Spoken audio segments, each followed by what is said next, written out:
Hello everyone, this is Noor from the one man show और आज हम करने वाले हैं स्टैंडर्ड 9th अलजेब्रा का chapter number 5 linear equation in two variable का इंट्रो और प्रैक्टिस सेट 3.1 का पार्ट फर्स्ट।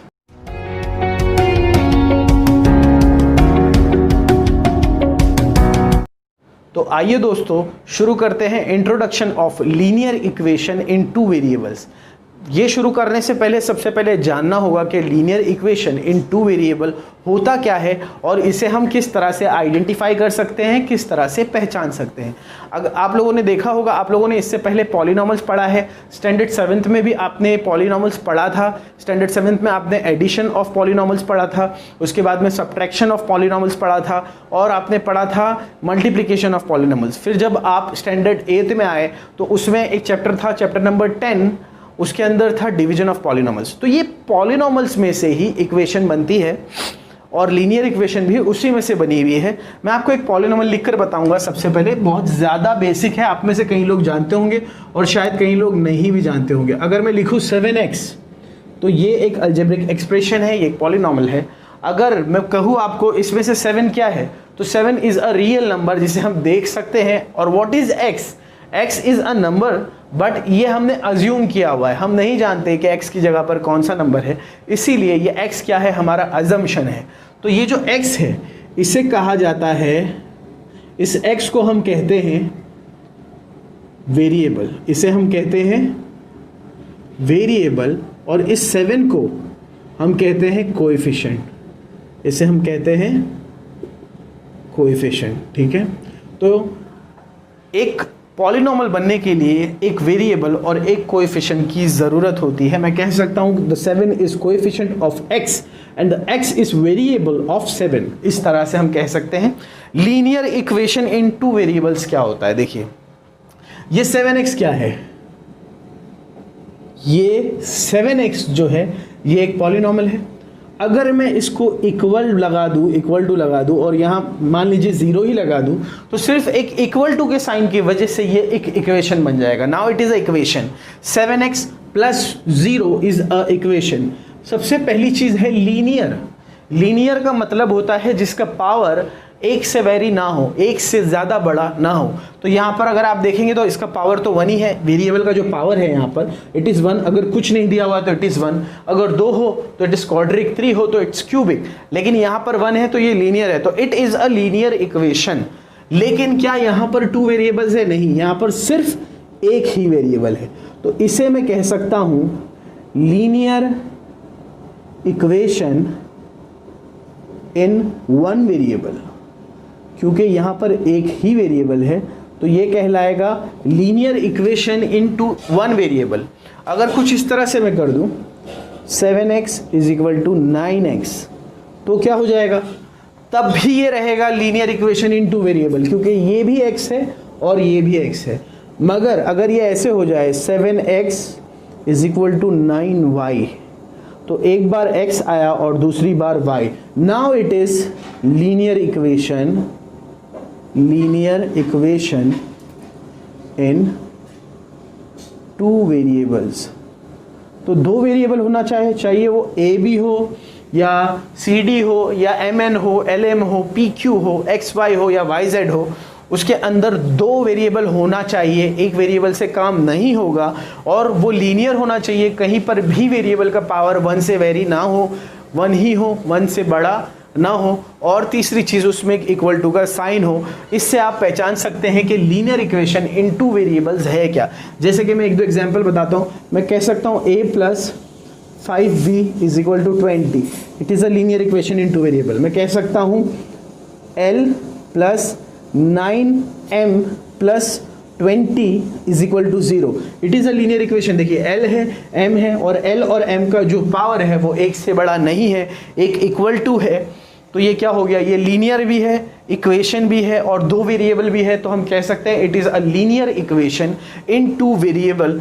तो इस तरह से आप समझना। अगर आप चाहते हैं तो उसका एक स्क्रीनशॉट ले लीजिए, वैसे इतनी कोई ख़ास ज़रूरत नहीं है, फिर भी अगर आप चाहते हैं तो ले लीजिए। मैं आपको अभी आगे करवा लेता हूँ। और क्या है, देखिए ये तो बात हो गई linear equation in two variable पहचानने की। अब इसका एक स्टैंडर्ड फॉर्म होता है। स्टैंडर्ड फॉर्म का मतलब है एक आइडियल फॉर्म जिसको देखकर हमें दूसरी इक्वेशन जो स्टैंडर्ड फॉर्म में या आइडियल फॉर्म में नहीं होती है, हम उसे आइडियल फॉर्म में लाते हैं बिफोर उसको सॉल्व करने के। उसको सॉल्व करने से पहले उसे उस आइडियल फॉर्म में या स्टैंडर्ड फॉर्म में या जनरल फॉर्म में लाना पड़ता है।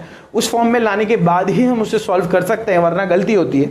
तो हम क्या करते हैं, वो देखते हैं कि उसका स्टैंडर्ड फॉर्म या उसका आइडियल फॉर्म या जनरल फॉर्म क्या होता है। उसका जो स्टैंडर्ड फॉर्म होता है, अच्छी तरह से ध्यान देना है, भूलना नहीं है इसे। उसका स्टैंडर्ड फॉर्म होता है x plus y is equal to 1। इसका मतलब क्या हुआ, अल्फ़ाबेटिकली ABCD में मतलब जो पहले आता है, देखिए x y से पहले आता है तो वो जो x वाला है उसे हम पहले लिखेंगे, फिर y वाले को लिखेंगे, और जो सिर्फ नंबर है, अकेला नंबर, उसको हम इज इक्वल टू के उस तरफ भेज देंगे। मैं एक आपको एग्जांपल दे देता हूँ। मान लीजिए कुछ ऐसा क्वेश्चन था, 5b - 9 is equal to -7a। तो ये स्टैंडर्ड फॉर्म में नहीं है। देखिए b कहाँ पड़ा है, a कहाँ पड़ा है, इंडिविजुअल नंबर कहाँ पड़ा है।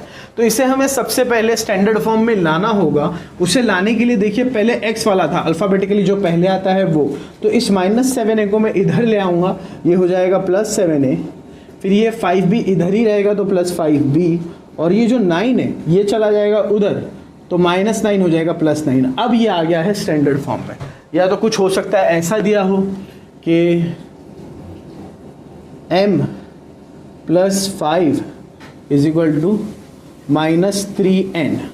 तो ये भी आप देखेंगे तो ये भी जो है इसमें नहीं है, स्टैंडर्ड फॉर्म में नहीं है। स्टैंडर्ड फॉर्म में लाने के लिए ये m यहीं रहेगा, क्योंकि m अल्फ़ाबेटिकली पहले आता है, फिर n आता है, तो इस n को मैं यहाँ ले आऊँगा, -3n यहाँ क्या हो जाएगा +3n, और +5 को जब मैं उधर ले जाऊँगा तो ये हो जाएगा -5। तो इस तरह से हम चेंज कर सकते हैं, स्टैंडर्ड फॉर्म में इसे ला सकते हैं। अगर आप चाहे तो इसका भी एक स्क्रीनशॉट ले लीजिए। हम आगे बढ़ रहे हैं इसके साथ ही। जो हमारा पहला क्वेश्चन है प्रैक्टिस सेट 3.1 का, वो क्या है, 3.1 का पहला क्वेश्चन कुछ इस तरह से है कि form 5 linear equation with 2 variables by using x and y। 2 variable आपको दिए हुए हैं, एक x है एक y है। इनका इस्तेमाल करके हमें 5 लीनियर इक्वेशन बनानी है। तो एक मैं इस तरह से बना सकता हूँ, देखिए x is equal to y, ये एक लीनियर इक्वेशन है, लीनियर है, इक्वेशन है और 2 वेरिएबल है, तो it is a linear equation in 2 variable, और हमने यहाँ पर x और y का इस्तेमाल किया है।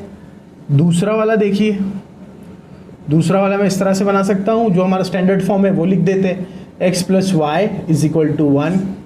फिर एक और बना देते हैं, 2x + 3y is equal to कोई भी नंबर लिख लीजिए 15। एक और बना लेते हैं, 7x + 5y is equal to 28, कुछ भी बना लीजिए। फिर एक और बना देते हैं, 25x + 19y is equal to 35, कुछ भी बना सकते हैं आप। ऐसे आप अनगिनत बना सकते हैं। यहाँ पर सिर्फ 5 बनाने के लिए कहा था। ये था हमारा क्वेश्चन नंबर 1। सबसे पहले इसका एक अच्छा से स्क्रीनशॉट लीजिए और समझिए इसे। स्क्रीनशॉट लेकर जब हो जाएगा तो आप जो 5 बनाएंगे कोशिश कीजिए वो मेरे से अलग हो, वो ये ना हो देखा देखी मत बनाइए, क्योंकि आसान है, बड़ा मज़ा आएगा। सबसे पहले स्क्रीनशॉट ले लीजिए, फिर हम आगे बढ़ते हैं। तो आइए दोस्तों शुरू करते हैं क्वेश्चन नंबर 2। इसका क्वेश्चन नंबर 2 कुछ इस तरह से है ना कि एक इक्वेशन दिया हुआ है x + y = 7। अब ये इक्वेशन को आप देखिए, क्या ये स्टैंडर्ड फॉर्म में है? जी हाँ, बिल्कुल ये स्टैंडर्ड फॉर्म में है। तो ये कह रहा है right any 5 solution for this question. इस इक्वेशन के लिए हमें 5 सोल्यूशन बनाने हैं, 5 बार x और y का आंसर आना चाहिए इंडिविजुअली। तो वो कैसे आएगा? हमारे पास एक इक्वेशन है x + y = 7 and the question is right any 5 solution for this equation x + y = 7। तो आइए शुरू करते हैं। हमें यहाँ पर थोड़ा सा दिमाग लगाना होगा, हमें यहाँ पर लेट करना होगा।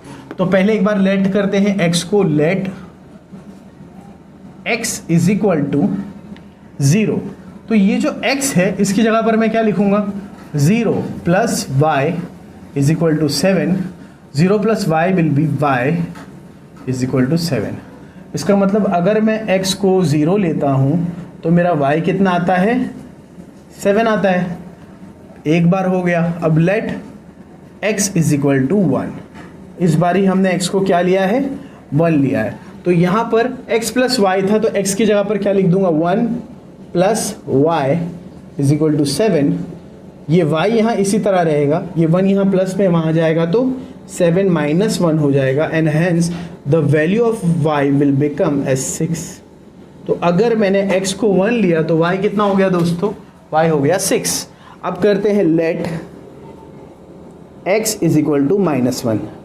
एक बार हमने 1 लिया है तो एक बार -1 भी लेके देखते हैं। अब देखिए यह जहाँ पर मैंने 1 लिखा है x की जगह, वहाँ क्या लिखूँगा -1 plus y is equal to 7। आप चाहे वो नंबर ले सकते हैं, ज़रूरी नहीं जो नंबर मैं ले रहा हूँ आपको भी वही लेना है। हेंस ये y क्या हो जाएगा 7, इस बार ये -1 वहाँ जाकर हो जाएगा +1, and the answer will become as y is equal to 8। तो y का आंसर क्या आएगा यहाँ पर 8, x कितना आया -1। अब आप देख सकते हैं यहाँ पर ये 1, 2 एंड 3 सोल्यूशन हो गए। अब 2 सोल्यूशन और बाकी है। हमेशा मैंने यहाँ पर x लिया था, अब वहाँ जाकर मैं y लेता हूँ। Let y is equal to 2, है ना। तो इस x plus y is equal to 7 में y मैंने क्या लिया 2, तो y की जगह क्या लिखूँगा अब 2। तो x plus 2 is equal to 7, therefore x is equal to 7 minus 2, and hence the value of x is 5। तो x कितना आया 5, अगर मैंने y कितना लिया था 2। अब करते हैं let y is equal to -2। 3 ले सकता हूँ, 5 ले सकता हूँ, 20 ले सकता हूँ, 1000 ले सकता हूँ, मेरा मन आएगा वो मैं ले सकता हूँ यहाँ पर। तो अब x प्लस वाई में मैं लिखूँगा x प्लस वाई की जगह पर -2 इज इक्वल टू 7, देयरफॉर ये हो जाएगा x plus minus -2 is equal to 7, और ये -2 वहाँ जाएगा तो ये हो जाएगा x is equal to 7 plus 2, and hence x is equal to is 9। अगर मैंने x को -2 लिया तो y आया -9।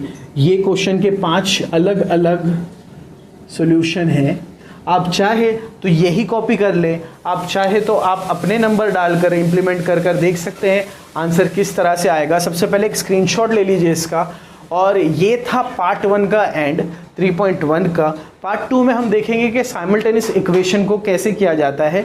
जो क्वेश्चन नंबर 3 के जितने भी सम हैं हम कोशिश करेंगे 1 या 2 वीडियो में उसे ख़त्म करने के। तो दोस्तों ये जो भी आपको मैंने दिया है इसे अपनी बुक में लिखिए, स्क्रीनशॉट लेने के बाद में अच्छी तरह से समझिए।